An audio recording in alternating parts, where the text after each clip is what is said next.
Spoiler alerts, that's basically what new season leaks are. I generally, historically, have taken them with a grain of salt because things that are forewarned don't always come to fruition, and you can waste a bit of anxiety worrying or hoping for things. However, forewarned is forearmed, so we are going to look at the anniversary Battle Pass season patch notes that have just come out. This is sourced from Leakers on Duty, part of the stats community. Their home is on Path's Discord and Twitter. I'm going to provide links in the description. Let's just jump straight into it. Alright, the first one we're going to talk about is the Switchblade. Arguably the best gun in the game at the moment. Definitely the best SMG. And predictably, but unexpectedly quicker than the likes of the CBR, which was meta for 6 months. It's due for a big nerf. Reduced damage, reduced range, reduced ADS accuracy. We don't know to what degree, but it sounds like that's going to be enough to move it out of the top 1 or 2 spot and down the list somewhat. Perhaps leaving some room for some other things, which we'll get to in a minute. I feel sad for those that spent money on, legendary and mythic skins to just have those things taken away from them, essentially. So if you're going to spend money on the game, maybe choose something that doesn't get a lot of attention and you can get a bit more enjoyment out of it and longevity. The next one, probably the biggest shock, is the QQ9. I got friends who have been using this for a number of seasons now. It's among their favorite gun.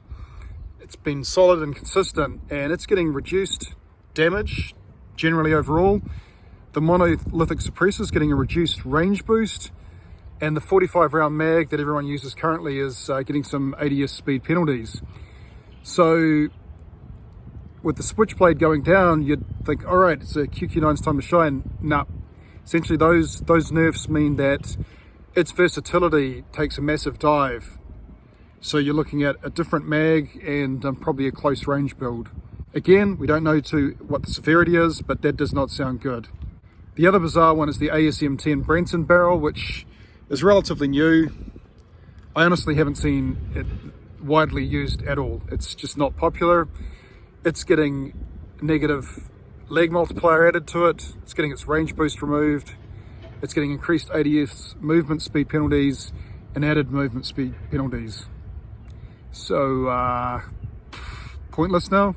This one will please Jokester. Throwing direction and trajectory is now a straight line forward, so in having to apply some physics calculations for X drop velocity, you now just point and shoot, basically, point and throw. Tacticals, added ability to throw tacticals with the player's left hand. So we see this in console and PC games. It means same thing with the throwing X. You don't have to aim as much. You can just quickly throw like a concussion grenade in through a doorway or in defense, and it's just a quicker deployment. So that's going to be interesting. I think that's cool.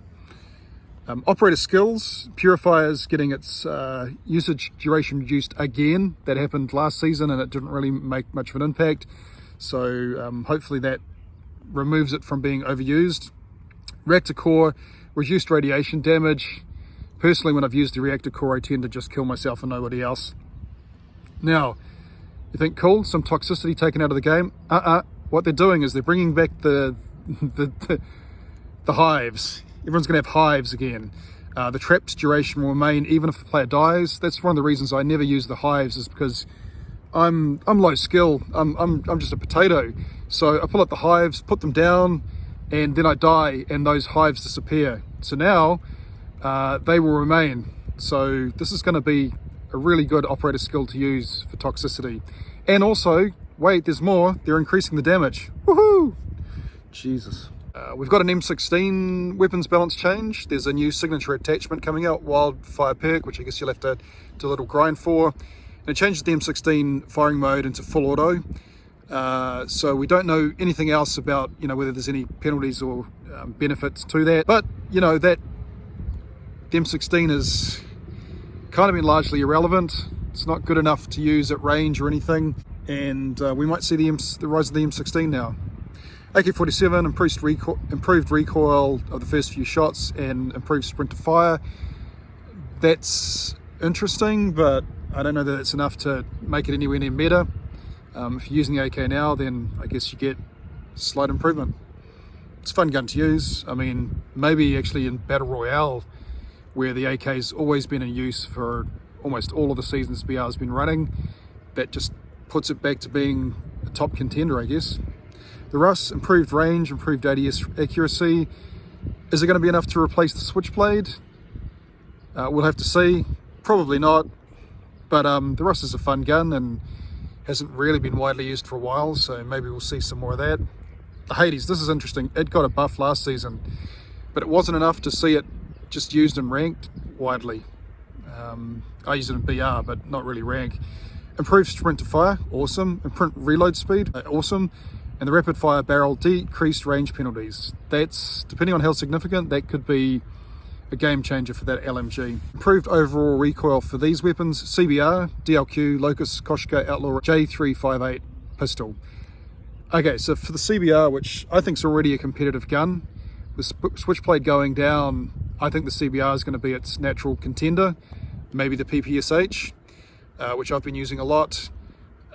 So the CBR with an improved overall recoil probably means it's going to take that versatile slot that the QQ9 maybe could have filled otherwise. So yeah, I think the CBR is going to be it. The J358, yeah, no one was using it. It's a terrible pistol, so just gives us more options now.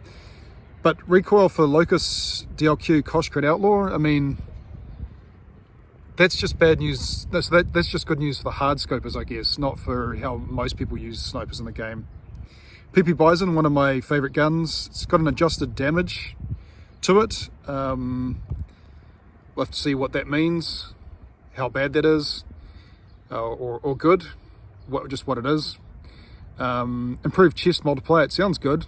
Added lower and upper hand multipliers, yeah, sounds really good. And adjusted range, so that's sounding good for those guns.